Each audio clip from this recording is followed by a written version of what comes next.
Baik, Assalamualaikum warahmatullahi wabarakatuh.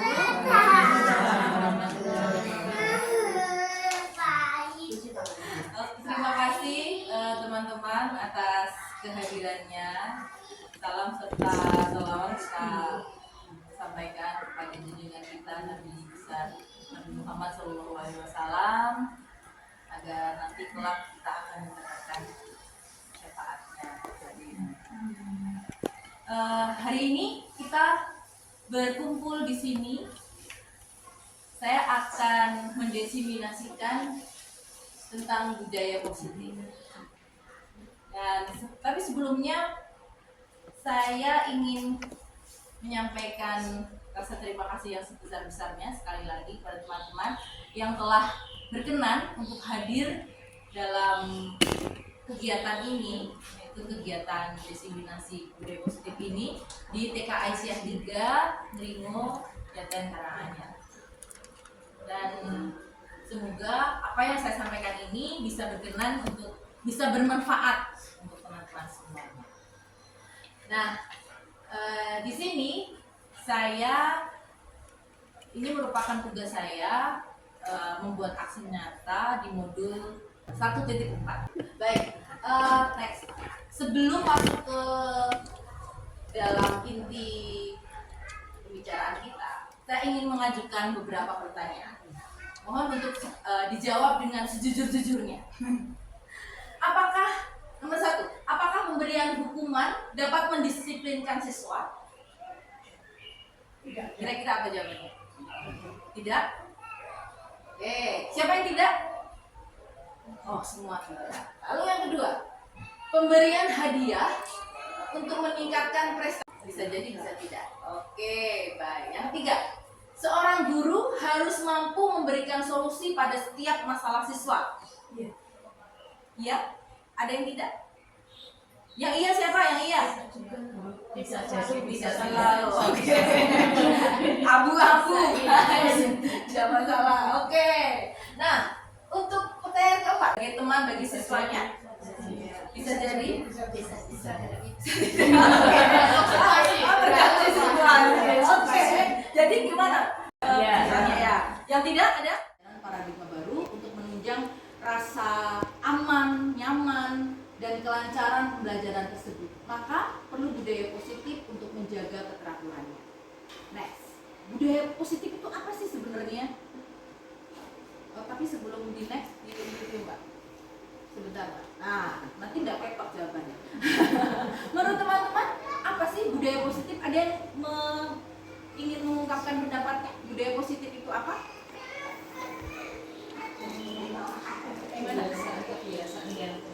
Kebiasaan yang baik. Ada lagi? Budaya positif.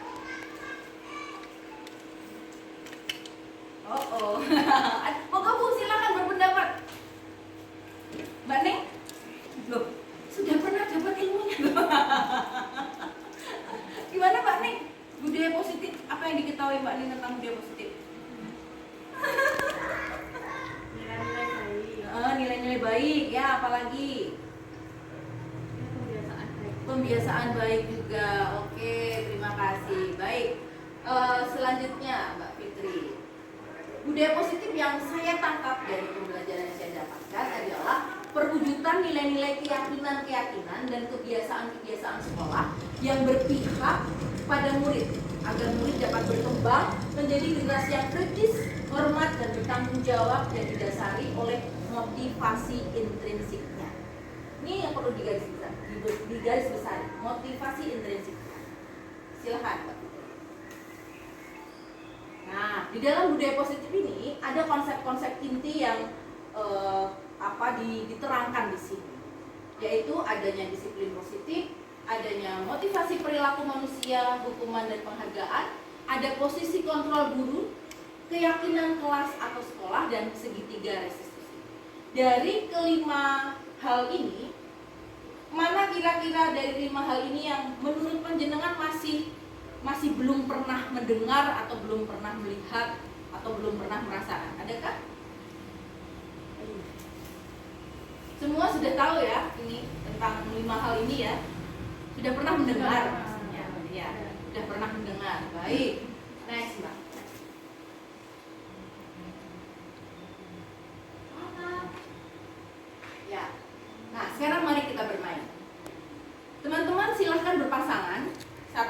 dengan sebelahnya, sebelahnya hilang, sebelahnya lagi. Teman-teman menggenggam satu tangan. Nah, satu tangan, dua tangan boleh, satu tangan. Bayangkan di dalam genggaman tangan teman-teman ini ada benda yang sangat berharga. Ada benda yang sangat berharga yang digenggam oleh teman-teman. Ya. Nah, nanti teman yang satunya mencoba dengan berbagai macam cara untuk membuka genggaman tangan pasangannya. Boleh dengan rayuan, boleh dengan paksaan, boleh dengan hadiah.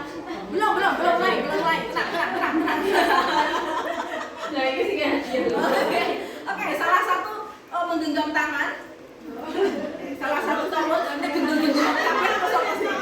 Oke, sekarang cobalah buka. Oke, silakan dicoba. Caranya dibuka.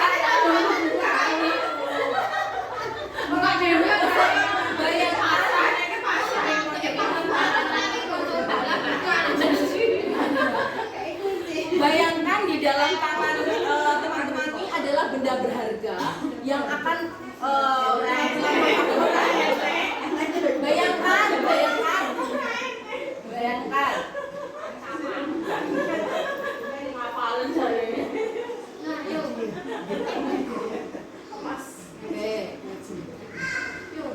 Ya sudah, coba di apa? Yang satunya mencoba untuk membuka genggaman tangan yang teman satunya. Coba caranya gimana? Mau dirayu boleh,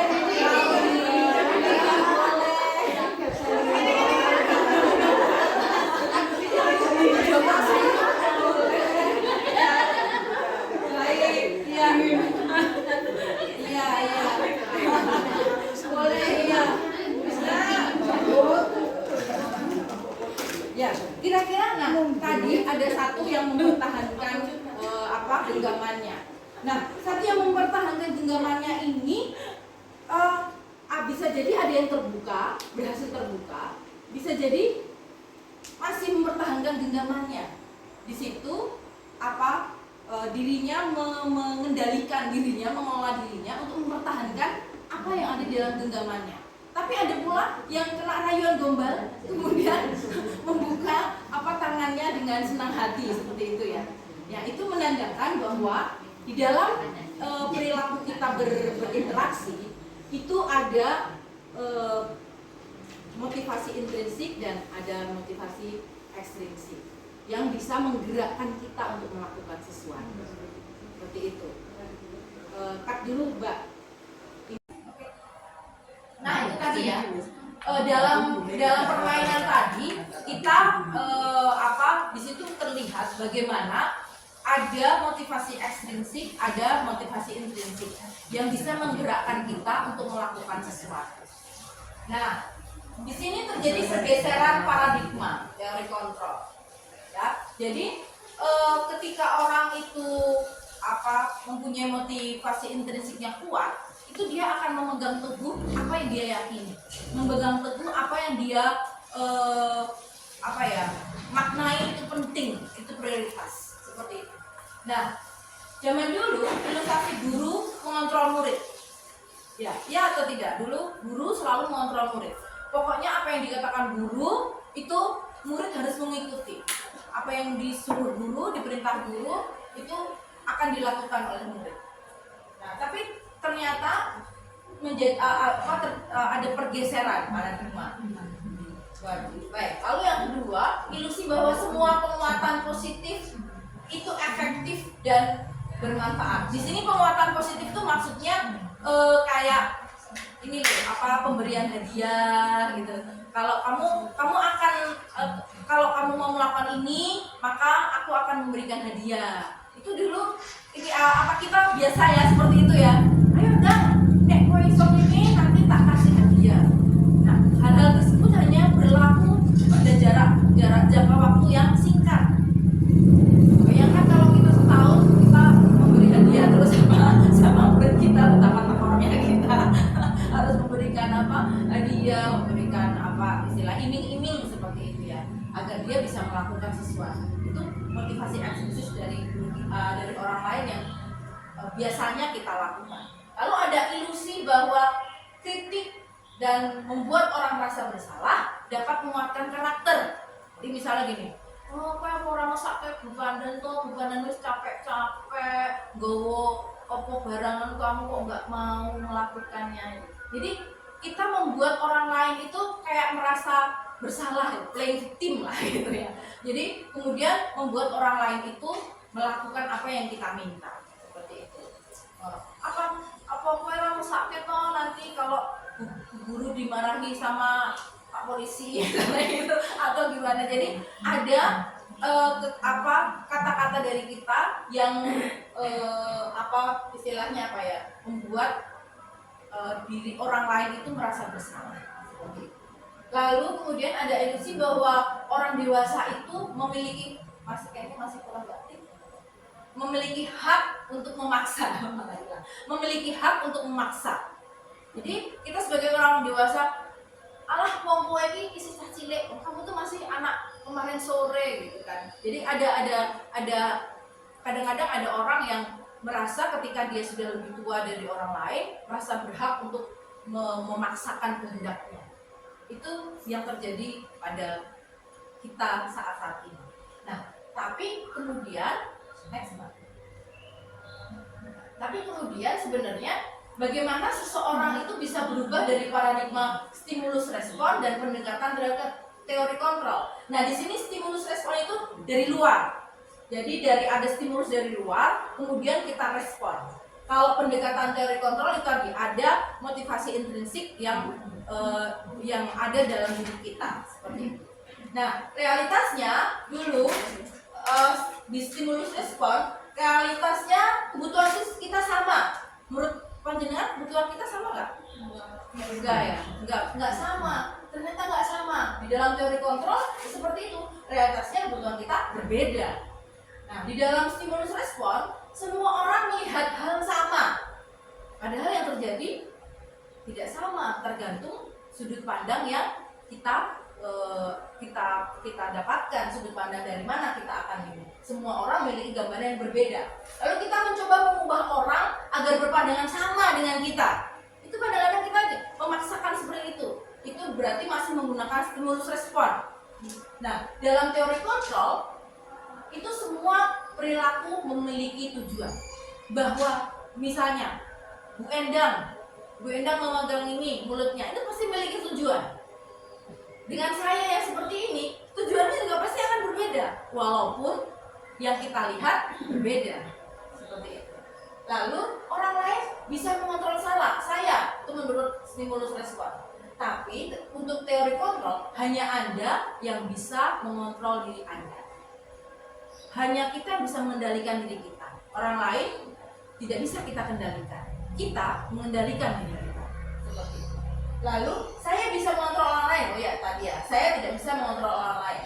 Memaksa ada pada saat bujukan gagal. Pemaksaan ada pada saat bujukan gagal. Ketika orang bujuk-bujuk dia, ayo dibuka dong tangannya, gitu kan, dirayu-rayu. Karena tidak segera dibuka, diadus gitu, dipaksa. Nah itu ada seperti itu kalau di stimulus itu. Tapi di dalam teori kontrol ada kolaborasi, ada konsensus yang menyebutkan menciptakan pilihan-pilihan baru. Jadi ada pembicaraan, gitu, ada pilihan buat dibuka, misalnya gitu. Boleh takutnya dibuka ya. Jadi ada pembicaraan. Lalu di dalam stimulus respon, model berpikir menang kalah itu berarti ketika kita bisa memaksakan kehendak kita yang menjadi orang lain itu menjadi orang yang kalah. Tapi tidak untuk di teori kontrol, bahwa model berpikir sama-sama menang dan menang. Jadi tidak ada yang salah di dalam berpendapat, tidak ada yang salah. Tidak ada yang salah dalam mengungkapkan pendapat, tidak ada yang salah dalam melakukan sesuatu. Yang ada hanya feedback, bukan salah dan benar. Next. Nah, tadi ada disiplin positif. Nah, sehingga muncullah disiplin positif ini. Adanya paradigma baru ini memunculkan adanya pemikiran-pemikiran di budaya positif ini, yang salah satu konsepnya adalah disiplin positif. Disiplin positif adalah cara menumbuhkan dan menerapkan disiplin yang berdasar pada nilai-nilai kebajikan dan adanya motivasi internal tadi atau dorongan yang muncul dari dalam, bukan akibat paksaan, pujian, hadiah, atau hukuman, atau yang disebut motivasi eksternal dan ekstrinsik. Next. Nah, di sini di dalam disiplin positif ya. Nah, tadi saya sudah menyebutkan motivasi intrinsik. Motivasi perilaku manusia di sini untuk menghindari ketidaknyamanan atau hukuman, untuk mendapatkan imbalan atau penghargaan dari orang lain. Nah, ini kita sebut motivasi ekstrinsik. Nah, ini yang biasa kita lakukan ya, teman-teman. Iya nggak sih? Untuk menghindari ketidaknyamanan hukuman, aku lebih baik udahlah aku diam aja. Udahlah aku nggak ngomong aja daripada aku nanti malah salah. Untuk mendapatkan imbalan atau penghargaan dari orang lain, ini juga melakukan sesuatu karena ingin mendapatkan penghargaan, melakukan sesuatu karena ingin mendapatkan imbalan. Ini berarti yang terjadi adanya motivasi ekstrinsik. Next, lalu motivasi perilaku manusia apa lagi? Oke, intrinsik. Di motivasi intrinsik berarti orang itu untuk menjadikan orang yang mereka inginkan dan menghargai diri sendiri dengan nilai-nilai yang mereka percaya. Jadi menjadikan orang itu seperti yang mereka inginkan. Dia bisa mengelola diri sendiri. Dia bisa mengendalikan diri sendiri. Nah, di dalam hal ini, dalam kita melakukan motivasi intrinsik, menggali motivasi intrinsik dari siswa kita, hindari hukuman dan pemberian penghargaan berlebihan agar bisa meminimalisir motivasi eksternal dalam diri murid. Kita perlu meminimalisir motivasi eksternal. Yang harus kita angkat terus, yang harus kita gali terus adalah motivasi intrinsiknya. Next, Pak. Nah, di dalam disiplin positif ini sebenarnya menuju pada satu nilai-nilai kebijakan, kebaikan, kebajikan universal. Dan saat ini yang kita pakai di Indonesia, ini baterainya di sini, baterai. Yang kita gunakan di Indonesia saat ini, nilai-nilai kebajikan universal adalah profil pelajar Pancasila. Dan semua yang kita lakukan disiplin positif ini menuju pada satu tujuan, yaitu nilai-nilai kebajikan universal yang dipakai profil pelajar Pancasila. Ada berapa elemen? Pelajar Pancasila beriman dan bertakwa pada Tuhan Yang Esa dan berakhlak mulia, berkebinekaan global, gotong royong mandiri, kreatif dan bernalar kritis. Wow, keren. Yang kita tuju dalam kenapa kita menggunakan disiplin positif ini adalah bahwa kita akan membuat nilai-nilai kebajikan universal ini bisa tertanam dalam diri murid kita. Next. Nah, dalam teori motivasi hukuman dan penghargaan, di sini ada motivasi perilaku manusia. Tadi sudah saya katakan, untuk menghindari ketidaknyamanan, untuk mendapatkan imbalan, penghargaan, menjadi orang yang mereka inginkan dan menghargai diri sendiri dengan nilai yang mereka percaya. Nah, disinilah motivasi perilaku manusia. Kita inginnya anak-anak kita lebih cenderung ke motivasi intrinsik ini, lebih tinggi di situ, tapi meminimalkan motivasi ekstrinsik. Untuk apa sebenarnya semua itu? Ternyata untuk tadi menuju ke profil pelajar Pancasila. Next. Nah, di sini juga ada hukuman, konsekuensi, dan restitusi. Hukuman ini biasanya tidak terencana, bersifat satu arah. Bisa berupa hukuman fisik, psikis, dan kata-kata kasar. Nah, misalnya contohnya ada seorang guru PJOK atau guru kelas, anaknya terlambat. Nah, ketika terlambat itu, kamu terlambat. Sekarang silahkan kamu ke WC, digosok WC-nya. Nah, itu namanya hukuman. itu hukuman tidak terencana, bersikap satu arah, bisa berupa hukuman fisik, psikis, dan kata-kata kasar. Biasanya guru-guru yang memberikan hukuman itu nadanya tinggi, kasar seperti itu, dan apa ya istilahnya yang bule-bule gitu, mencari-cari kesalahan muridnya seperti itu. Nah, beda lagi dengan konsekuensi. Konsekuensi ini lebih bersifat terencana. Sudah disepakati, bentuk-bentuk konsekuensi dibuat oleh pihak guru atau sekolah. Nah, kalau kita memberikan konsekuensi, kan, dalam kita belajar gitu ya, misalnya anak-anak ada yang misalnya ketinggalan buku pelajaran misalnya, kan, atau seragamnya tidak sama atau salah seragam gitu. Kalau di anak-anak TK kan anak salah seragam ya paling ya, yang lupa gitu. Nah,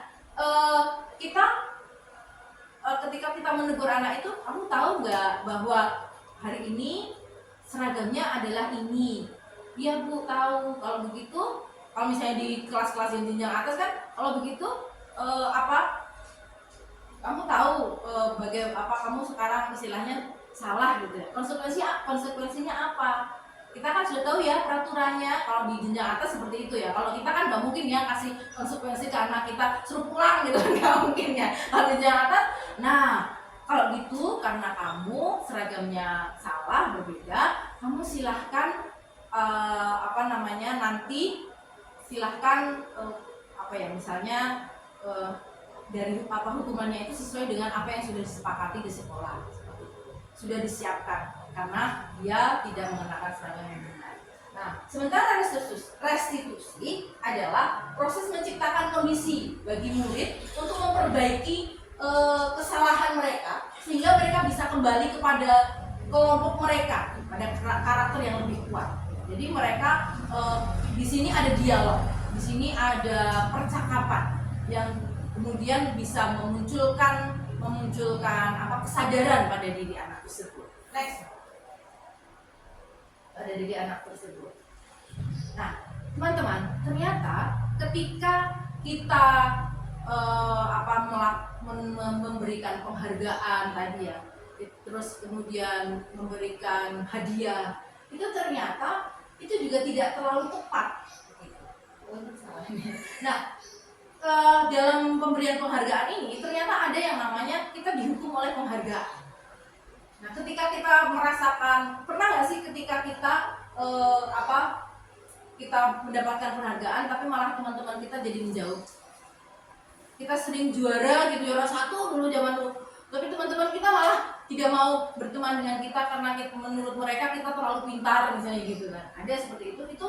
Dan ketika gurunya memberikan penghargaan kepada orang-orang anak-anak yang lebih dari anak yang lain, tentu akan terjadi kecemburuan sosial kepada anak-anak yang lain. Nah, ini penghargaan itu merusak hubungan. Penghargaan itu bisa mengurangi ketepatan juga. Ketika penghargaan itu juga bisa mengurangi kualitas. Orang yang sering dikasih hadiah, nanti kalau aku gini, udah segini aja udah cukup. Sudah segini aja. Akhirnya malah dia tidak mau meningkatkan kualitas dirinya. Penghargaan juga mematikan kreativitas. Karena sudah sering mendapatkan penghargaan atas sesuatu, dia menjadi tidak mau lebih dari apa yang sudah dia dapat saat ini. Next.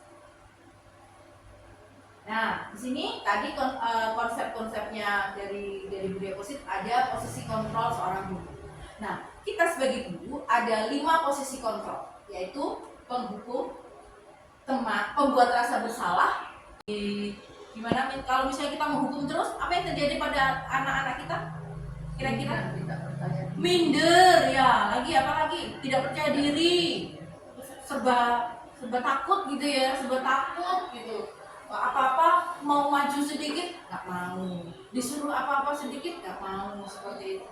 Lalu ada juga si pembuat merasa bersalah. Posisi kontrol kita sebagai guru ketika kita sebagai pembuat merasa bersalah, ini muridnya tuh jadi nggak percaya sama kita. Istilahnya jadi malah kira-kira jadi apa yang terjadi ketika kita ini menjadi posisi kontrolnya pembuat merasa bersalah ini? Kira-kira seperti apa yang terjadi pada anak kita? Dia selalu merasa disalahkan, selalu pokok rasa tertekan gitu. Apa-apa kok aku tuh salah, tuh aku lagi ngene kok salah gitu. Rasa disalahkan terus kemudian. Nah, kalau posisi kontrol kita sebagai teman, itu berarti kita ini ya, iya nak, itu seperti teman ya, ya. Tapi ternyata itu tidak terlalu tepat juga, karena ketika posisi kita sebagai teman malah jadi tergantung sama kita, malah jadi apa ya istilahnya ya, sangat tidak mau tidak mau lepas gitu ya, tergantung sama kita. Apa-apa harus sama bu guru yang ini, apa-apa milihnya sama bu guru yang ini, karena dia merasa cocok, karena dia merasa lebih senang kalau dengan guru yang ini. Ternyata tidak terlalu tepat juga ya kalau kita berposisi sebagai teman. Nah, kalau sebagai pemantau, ini kita lebih ke apa ya? Tetap ramah, tetap baik, tapi tetap tegas. Kita kepada anak itu kita mengembalikan istilahnya, ayo tadi kan peraturan kita kan harus sayang teman ya, gitu. Gimana kalau sayang teman? Kita tetap mengingatkan anak kita tentang kesepakatan atau aturan-aturan di sekolah. Jadi tetap memantau bahwa apa yang diperbuat anak ini tidak sesuai nih dengan si control manager. Guru senantiasa mau berdialog dan berbuat bersama murid sehingga murid mampu mempertanggungjawabkan perilakunya dan memfasilitasi murid agar dapat menemukan solusi atas permasalahannya sendiri. Ketika kita berposisi sebagai manajer, gimana sih kalau manajer di perusahaan gitu ya, manajer di perusahaan atau manajer jadi mengelola. Nah, posisi manajer ini mengacu pada restitusi yang menjadikan siswa sebagai manajer bagi dirinya sendiri, sehingga tercipta identitas positif atau berhasil pada diri mereka. Jadi motivasi intrinsiknya tadi lebih bisa keluar seperti itu. Next, Mbak. Nah, konsep yang ketiga, yang selanjutnya adalah keyakinan sekolah. Guru mempunyai peranan yang besar dalam mewujudkan terbentuknya keyakinan sekolah atau kelas. Keyakinan sekolah atau kelas terbentuk dengan cara adanya kesepakatan antara guru dan murid. Di sini keyakinan sekolah atau kelas berupa pernyataan universal. Jadi pernyataan universal yang mudah diingat, dipahami, dan kemudian disepakati bersama serta harus diterapkan dalam lingkungan sekolah. Next. Nah, langkah-langkahnya seperti apa untuk membuat keyakinan kelas? Di sini pertama-tama kita perlu memberikan pemahaman tentang keyakinan apa sih yang kita yakini di kelas kita ini. Memberikan pemahaman tentang keyakinan, memberikan pemahaman tentang aturan.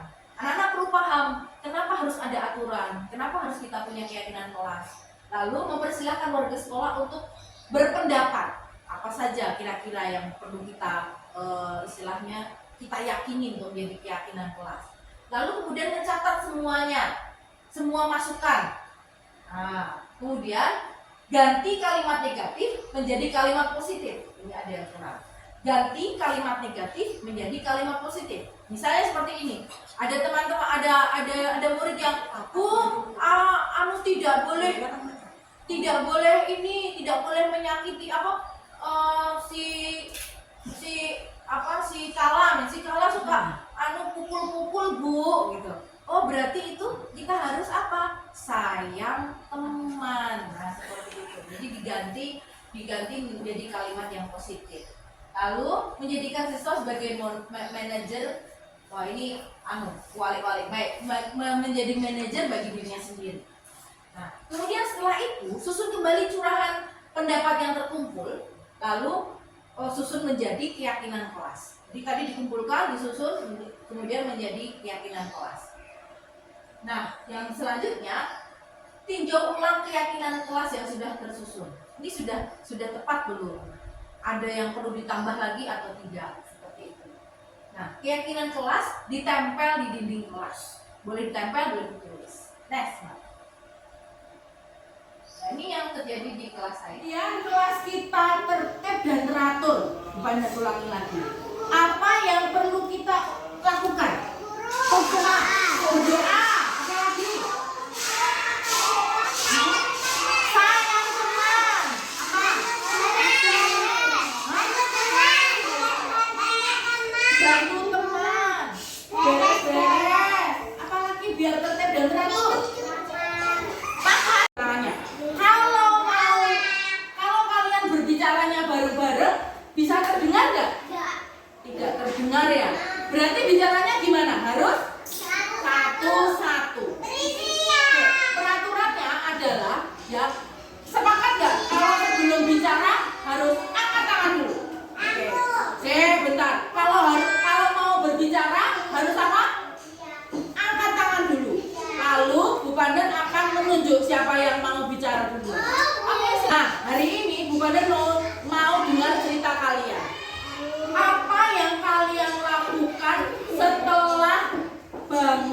tidur. Ingat-ingat, tadi bangun tidur ngapain ya? Ose. Ingat, tadi kalau mau bicara harus angkat tangan dulu. Ada yang mau cerita? Bentar. Oke, Ila, silakan cerita.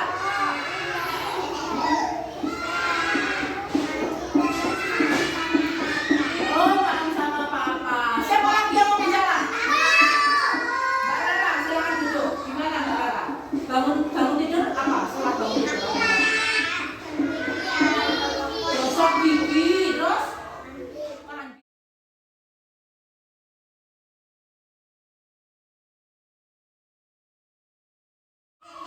jika kita mau main, ada peraturannya. 1, sayang teman. 2, kerjasama. 3, bergantian. 4, beres-beres. 5, harus sabar. 6, ikut aturan. Kelas A1 hebat. Sayang teman, seperti itu.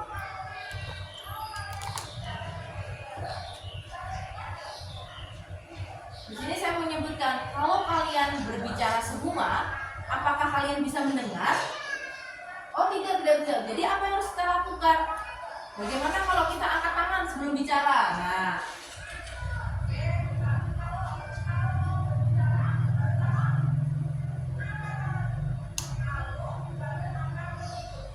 angkat tangan dulu, saya jelaskan, lalu komandan akan menunjuk siapa yang akan berbicara.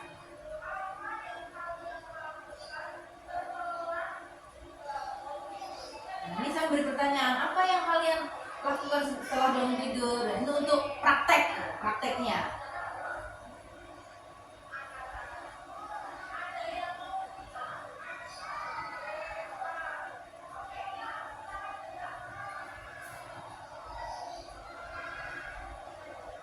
Nah, jadi ketika ditunjuk dia bicara, gitu.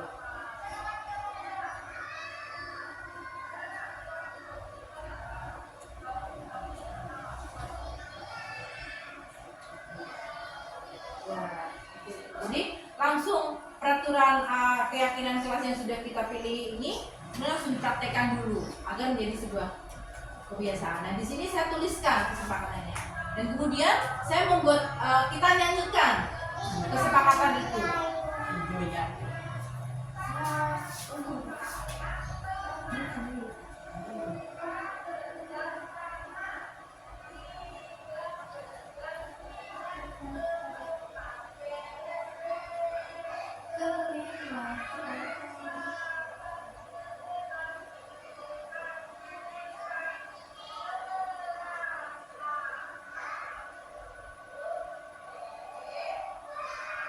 Restitusi dalam penyelesaian masalah. Saat posisi kontrol guru adalah manajer, guru menggunakan segitiga restitusi dalam penyelesaian masalah melalui 3 tahap. Yang pertama, menstabilkan identitas. Yang kedua, validasi tindakan yang salah. Kemudian yang ketiga, menanyakan keyakinan. Nah, sebenarnya ada videonya kalau Mas Anta. Next, Mbak. Oh, tidak ada. Saya sebutkan. Baik, saya ini aja dulu. Jadi ketika menstabilkan tadi, ini ya mendorong temanmu sampai nangis ya. Apakah betul seperti itu? Iya Bu, misalnya. Atau dia tidak mengakui pun tidak masalah. Enggak gini enggak masalah. Tapi kemudian akan saya katakan untuk menstabilkan identitasnya. Oh, mendorong teman kita. Kenapa kamu misalnya sudah mendorong teman itu? Bukannya juga pernah melakukan mendorong teman? Bukannya juga pernah menyakiti orang lain, tapi itu tuh sebenarnya tidak masalah, tapi penyebabnya harus jelas. Apa penyebabnya? Ya. Jadi dia akan kita akan merangsang anak itu untuk menyebutkan penyebabnya. Oh iya Bu, tadi aku gini, karena dia merasa ada orang lain, oh ternyata seperti itu, orang lain juga pernah melakukan seperti itu. Kemudian setelah menstabilkan identitas, kita memvalidasi tindakan yang salahnya, bahwa tadi itu adalah tindakan yang salah. Lebih baik seperti apa ya? Lalu dia, oh iya aku harus minta izin dulu ya Bu. Iya minta izin dulu. Gimana kemarin kita kesepakatan di kelas? Oh iya kan nggak harus, ya Bu harus bekerja sama. Iya kita harus bekerja sama. Jadi dikembalikan lagi ke keyakinan kelas, kita menanyakan keyakinan kelas gitu. Jadi intinya ketika anak-anak berbuat salah, itu kita berusaha untuk menyamakan apa yang dia lakukan, apa yang dia pikirkan dulu. Jadi tidak langsung menuduh, tidak langsung menjudgment, tidak langsung berasumsi. Next.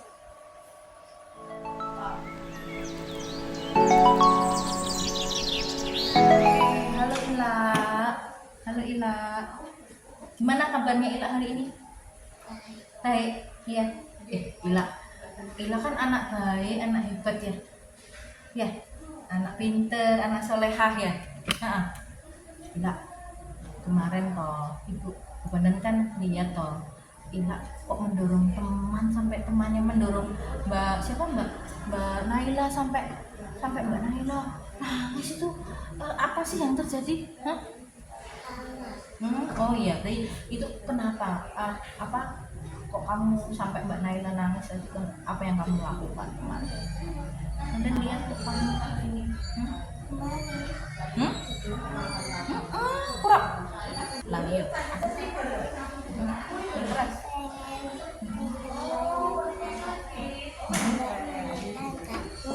Oh, kamu yang pinjam mainan Mbak Naila enggak boleh.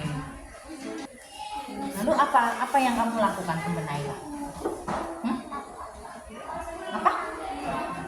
Ya tadi apa ya? Nyatakan tadi. Kamu apa?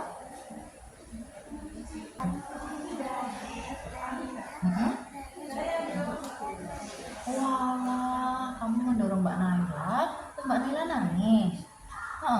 Oh iya, memang sih. Kalau pinjam mainan terus nggak diizinkan, rasanya kesel ya, anyel gitu ya. Mbak Ila anyel gitu ya. Bandan juga dulu pernah anyel kayak gitu, karena nggak dipinjemin mainan temen dulu waktu kecil pernah terus anyel gitu, terus itu karena terus habis itu Bandan mukul teman juga pernah dulu, terus temannya sampai nangis. Sama ya, kita pernah melakukan itu ya. Mbak Ila, sebentar Mbak Ila kan kalau anyel itu boleh Mbak Naila, Mbak Ila boleh anyel kesel boleh, tapi toh kalau misalnya anyel kesel gitu, sebel sama orang lain itu, kira-kira selain memukul lebih baik melakukan apa Mbak Ila? Kalau lagi kesel gitu, apa yang kamu lakukan Mbak Ila? Oh, nggak melakukan apa-apa, diem berarti. Diem. Terus kalau mau pinjem bagusnya gimana? Langsung direbut gitu atau minta izin dulu? Minta izin ya. Oh iya, apakah kemarin Mbak Ila sudah minta izin? Belum ya? Ya Allah, iya. Mbak Ila inget toh yang suka nyanyi itu, jika kita mau main ada peraturannya. Satu, kerja sama, apalagi? Dua, sayang teman. Keren. Kalau sayang teman kira-kira boleh memukul nggak ya? Boleh mendorong nggak ya Mbak Ila?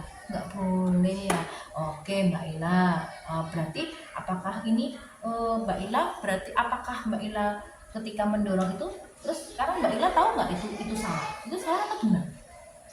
Salah. Oh gini ya, gimana kalau salah? Ini gitu ya, gini ya, ini salah ya. Iya, berarti nanti lain kali boleh seperti itu lagi tidak? Boleh tidak? Nah setelah ini apa yang akan kamu katakan kepada Naila setelah ini? Kalau sudah salah seperti itu, apa yang harus dikatakan? Minta maaf ya. Terus habis minta maaf, apakah akan dilakukan lagi? Tidak dilakukan ya. Oke, keren sekali. Berarti kalau nanti lagi kalau Mbak Ila mau pinjam, apa yang harus dilakukan Mbak Ila? Kalau mau pinjam mainan, apa yang harus dilakukan? Harus izin dulu. Wah, keren, anak hebat. Terus dulu sama Bandan. Oke, terima kasih ya, anak hebat, anak baik. Halo Biru, apa kabar kamu hari ini? Baik. Tadi sedang apa kamu? Sedang apa? Sedang main ya? Biru. Tadi tuh aku melihat Mbak Zahra kok nangis. Terus Bupanan tuh lihat toh, Bupanan tanya loh ke Zahra kenapa? Katanya Mas Biru nakal. Apa betul seperti itu? Apa yang dilakukan kamu kok sampai Mbak Zahra nangis? Apa? Oh, kamu rebutan mainan. Loh, lah kok rebutan mainan tuh emang mainannya siapa itu? Mainanmu dong? Hah? Oh gitu. Terus kamu merebutnya. Gitu. Karena itu milikmu. Seperti itu. Oh, alah. Terus tadi apa yang terjadi sama Mbak Zahra tadi? Nangis ya. Walah, iya kalau direbut-rebut gitu. Padahal itu kan kamu mau mengambil milikmu gitu ya. Apa toh yang direbut tadi? Rebutan apa toh tadi? Oh ini toh, mainannya ini toh. Walah, Mas Biru tanya nih. Ini kalau apa? Mas Biru punya mainan terus diambil sama temannya, apa Mas Biru marah ya? Pengen ambil lagi gitu. Iya, Bu Pandan juga pernah seperti itu loh. Bu Pandan toh pernah kesel-kesel marah-marah sama temannya Bu Pandan toh. Sampai ke rumah Ibu Pandan sampai nangis dulu juga gitu sama. Nah, tapi toh Mas Biru kalau misalnya kamu kesel, kamu marah, itu kan punyamu ya memang ya. Punyamu ya. Kamu mau mengambil punyamu lagi gitu ya. Tapi yang apa namanya sebaiknya tuh caranya seperti apa tuh kalau mau mengambil punyamu sendiri? Bilang apa tuh Mbak Azam? Oh, minta gitu, pinjem atau itu punyaku mau aku minta lagi gitu, pinjem minta izin dulu gitu. Oke, terus habis itu apa namanya tadi Mbak Zahra kan sudah nangis, terus kamu tadi sudah minta maaf belum? Sudah belum? Belum ya?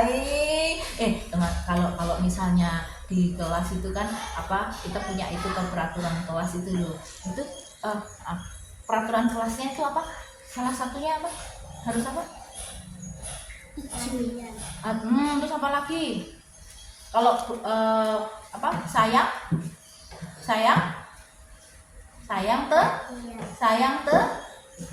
teman ya. Iya, sayang teman. Kalau sayang teman boleh rebut-rebut nggak? Nggak boleh ya. Terus kalau sayang teman boleh pukul-pukul nggak? Boleh ya. Nah, kalau begitu toh setelah ini apa yang akan dilakukan sama Mas Biru ke Mbak Zahra? Bilang apa ke Mbak Zahra kalau sudah seperti itu? Minta apa? Minta maaf ya, walaupun itu barangmu sendiri gitu ya. Oke, anak hebat toh. Lain kali kalau seperti itu berarti Biru harus minta apa? Izin. Iya. Ya, terus juga minta izinnya boleh pakai marah-marah gitu nggak? Enggak ya. Minta izinnya yang gimana? Minta izinnya gimana caranya? Mbak Zahra gitu. Gimana? Oh, Mbak Zahra pinjam. Oke. Apakah lain waktu sebaiknya diulangi lagi nggak perbuatan seperti itu? Enggak ya. Oke. Janji ya. Tas dulu kalau gitu. Oke, terima kasih. Oleh teman-teman, kira-kira apa yang terjadi ya? Paradigma baru yang terjadi saat ini apakah sesuai dengan apa yang kita bayangkan tadi? Next. Ini ya, mendorong temanmu sampai nangis ya. Apakah betul seperti itu? Iya Bu, misalnya. Atau dia tidak mengakui itu tidak masalah. Enggak gini enggak masalah. Tapi kemudian akan saya katakan untuk menstabilkan identitasnya. Oh, mendorong teman kita Kenapa kamu misalnya sudah mendorong teman itu? Bu Panda juga pernah melakukan mendorong teman. Bu Panda juga pernah menyakiti orang lain. Tapi itu tuh sebenarnya tidak masalah. Tapi penyebabnya harus jelas. Apa penyebabnya? Ya. Jadi dia akan kita akan merangsang anak itu untuk menyebutkan penyebabnya. Oh iya Bu, tadi aku gini. Karena dia merasa ada orang lain, ternyata seperti itu, orang lain juga pernah melakukan seperti itu. Kemudian setelah menstabilkan identitas, kita memvalidasi tindakan yang salahnya, bahwa tadi itu adalah tindakan yang salah. Lebih baik seperti apa ya? Lalu dia, oh iya aku harus minta izin dulu ya Bu. Iya, minta izin dulu. Gimana kemarin kita kesepakatan di kelas? Oh iya kan nggak harus ya Bu, harus bekerja sama. Iya, kita harus bekerja sama. Jadi dikembalikan lagi ke keyakinan kelas, kita menanyakan keyakinan kelas gitu. Jadi intinya ketika anak-anak berbuat salah, itu kita berusaha untuk menyamakan apa yang dia lakukan, apa yang dia pikirkan dulu. Jadi tidak langsung menuduh, tidak langsung menjudgment, tidak langsung berasumsi. Next. Udah ternyata sudah stop. Nah, itu tadi teman-teman semua tentang budaya positif. Dan budaya positif ini bisa kita bangun bersama-sama, bisa kita kita ciptakan bersama-sama dengan menggunakan konsep-konsep 5 konsep yang sudah saya paparkan tadi.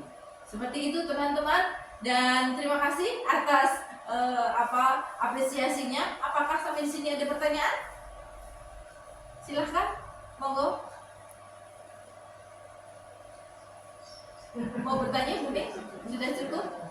Oke, baik, tidak masalah. Kalau begitu, terima kasih sudah memberikan apresiasi, sudah datang ke sini, dan untuk kegiatan kali ini kita cukupkan sampai sekian. Terima kasih. Wassalamualaikum warahmatullahi wabarakatuh.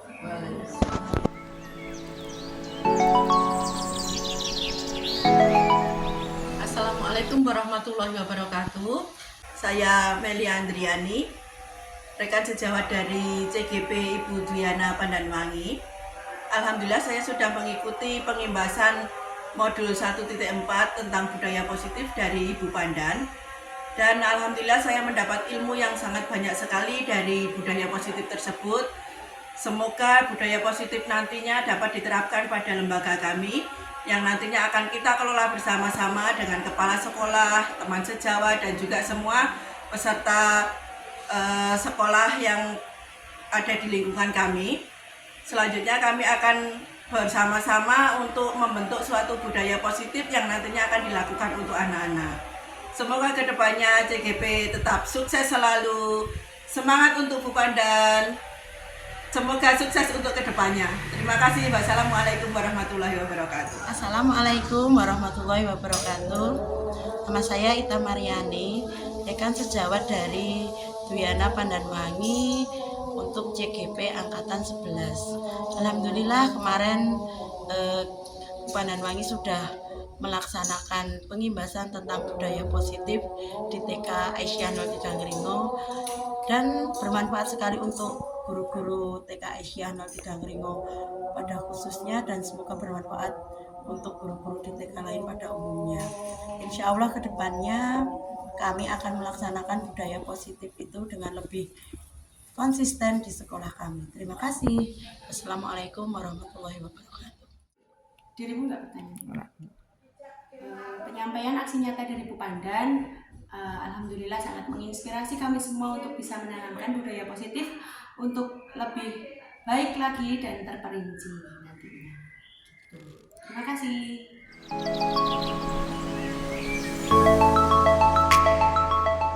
Ini apa? Masa gimana perasaan hari ini sudah main sama teman-teman? Gimana? Seneng? Oke, senengnya 1 sampai 10 di angka berapa senengnya? Wah 7, alhamdulillah di angka 7. Kamu seneng nggak main sama teman-teman sama Bu Pandan? Iya. Iya, gimana senengnya? 1 sampai 10 angkanya berapa? Aku mau main. Main. Main mau ini. Oh iya, tadi main itu ya. Oke, siapa lagi ya yang mau perasaanmu? Gimana rasanya? Baik.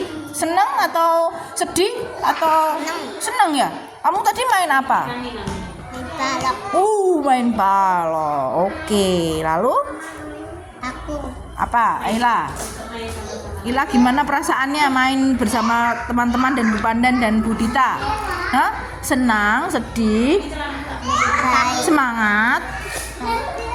Oke, semangat. Baik kalau begitu. Ini aku senang bermain dengan teman-teman. Oh iya, tadi ada yang nakal nggak tadi? Nggak ada ya? Hebat semua ya? Oke, baik. Kalau senang, senyum apa cemberut? Cemberut. Senyumnya gimana senyumnya? Oke.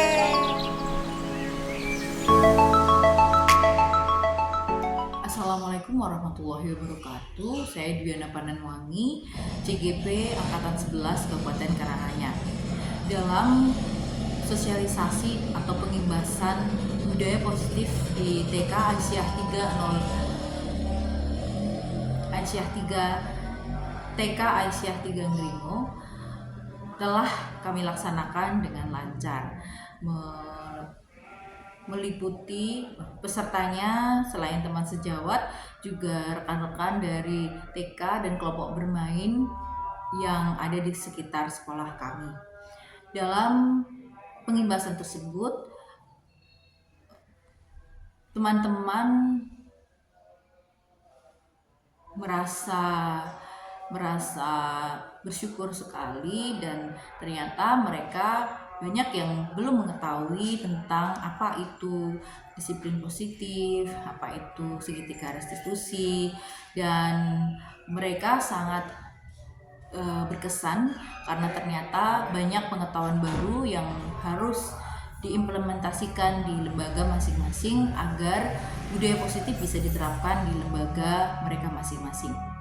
Dan rencana saya ke depan nantinya, yang pertama saya akan terus menerapkan bagaimana kesepakatan kelas di kelas kami sesuai dengan keadaan dan kondisi siswa. Lalu kami juga akan menerapkan itu di kelas-kelas yang lain. Setelah itu kami akan saya akan mensosialisasikan kepada orang tua murid, seluruh orang tua murid di dalam acara kelas orang tua yang biasa kami selenggarakan sebulan sekali. Selanjutnya kami akan bersama-sama dengan seluruh warga sekolah membuat sebuah keyakinan sekolah yang kemudian akan kami implementasikan bersama-sama hingga 1 semester ini. Kemudian akan kita evaluasi bagaimana perkembangannya, bagaimana penerapannya. Jika ada kekurangan akan kami perbaiki, dan jika ada keberhasilan akan kami pertahankan. Sekian dan terima kasih. Wassalamualaikum warahmatullahi wabarakatuh.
tidur. Ingat-ingat, tadi bangun tidur ngapain ya? Ose. Ingat, tadi kalau mau bicara harus angkat tangan dulu.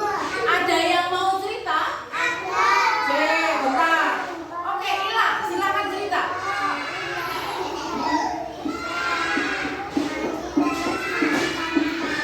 Oh, main sama papa. Siapa lagi yang mau bicara? Mbak Rara, silakan duduk. Gimana Mbak Rara? Bangun tidur apa? Setelah bangun tidur. Gosok gigi, terus mandi, terus maaf Mbak. Maaf Mbak, maaf Mbak. Seperti itu boleh nggak? Itu aman atau tidak? Maaf, kalau tidak aman boleh dilakukan tidak? Berbahaya ya Mbak Naila? Itu berbahaya ya? Kalau misalnya kayak gitu nanti berbelak ini gimana? Bahaya kan? Oke, sudah maaf. Terus? Sudah? Oke. Ada yang mau cerita lagi? Oke. Yo, Mbak Maza. Apa? Oh iya keren. Ada lagi yang mau bercerita? Silakan tadi sudah. Mbak Lintang, yang jauh Mbak Lintang silakan.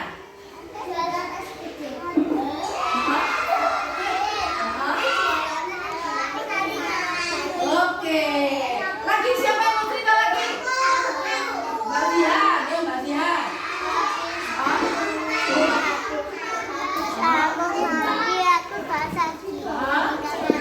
Oke.